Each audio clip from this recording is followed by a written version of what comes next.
IGTV. I'm Nicole, and today we're going to be doing everything after foundation. Last week's video was all about just priming, foundation, and setting. So now we're going to work our way up to concealer, contour, and blush, and highlight, which is my favorite. So without any further ado, let's just get started.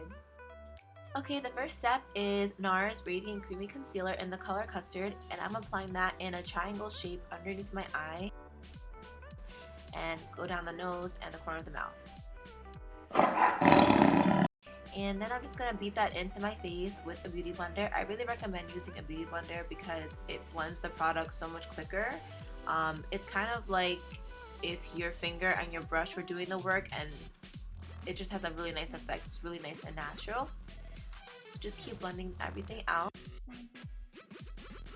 So just repeat the process on the other side, and again with the triangle, going around the mouth. I even do the Cupid's bow. This is really going to make the lip pop. It actually makes your lips look bigger if you highlight the top of the mouth. And get a little bit of the forehead, and then we're just going to beat it in on the other side of the face until everything is nice and seamless and blended. The trick to concealer and highlighting is blending. Trust me guys, you will thank me later.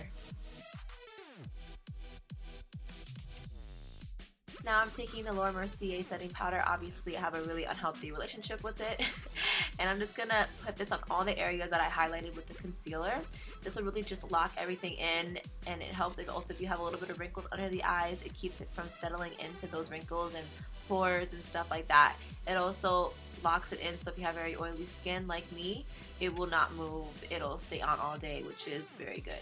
And then I'm using the Too Faced bronzer in Chocolate Soleil. It's my favorite. It's a matte bronzer and it's not too orangey, which is good. And I'm putting that in the hollows of my cheekbones. You could do a little fish face like I'm doing here. It really helps just to make the hollows pop out if you don't have them naturally. And I like to blend it upwards a little tiny bit so that you don't drag the face down. And I like to be very precise with this because I don't want it to look too messy or muddy. And I'm also going to hit the temples with this. It just kind of helps you to look a little bit more bronze, a little bit more tan. With the highlight and everything, it looks a little white sometimes, and the contouring and the blush and bronzer really brings the shape back to your face. Also hitting the jawline with this because you want to define the jaw a little bit and blend it down into your neck so you don't look like you have a line. And then I take the same brush, I just squeeze it to make it a little bit smaller, and I'm running that down the sides of my nose and just gonna give a little contour there just to make it look a little bit less wide, and blending that out my fingers so it doesn't look as fake. Also going into the creases of my eyes because I don't really have a crease and I like to make it look like one. So this is the Makeup Forever Pro Bronze Fusion, and I believe the color is I-35, and I'm putting that right above the contour just so that it helps to blend out the top of it a little bit more, and it also adds that nice warmth to the face because it has a little bit more orangey pigments in it, and it has a little bit of iridescence too, so it kind of is a nice pick-me-up. This could be used even alone if you don't have time to do both steps with the Chocolate Soleil, just to give your face a little bit more structure. Now I'm using NARS Orgasm Blush. It's a classic, and I'm gonna put that on the sides of the apples of my cheekbones here. I don't like to put it right in the center. I already have redness, so I don't really want to bring more attention to it, so I lightly dust that on with an angled brush, and then pat anything else with the beauty blender just to make sure it's blended.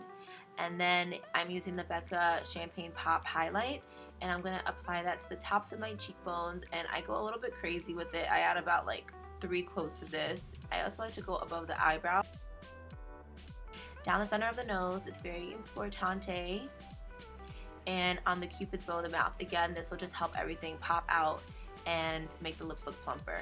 I'm using a lip stain from Kat Von D. This is Lolita 2. It's an orangey nude. It's really pretty. I really like this color. It's a little bit different. Not your classic like blue tone nude. It's really, really nice. And then just shower in setting spray. You already know the deal. Okay guys, that is it for this tutorial. Thank you guys so much for watching. I will leave a link in the description box below of last week's video. And don't forget to subscribe, like, and share, and leave me any comments. I'll see you guys in the next video. Bye!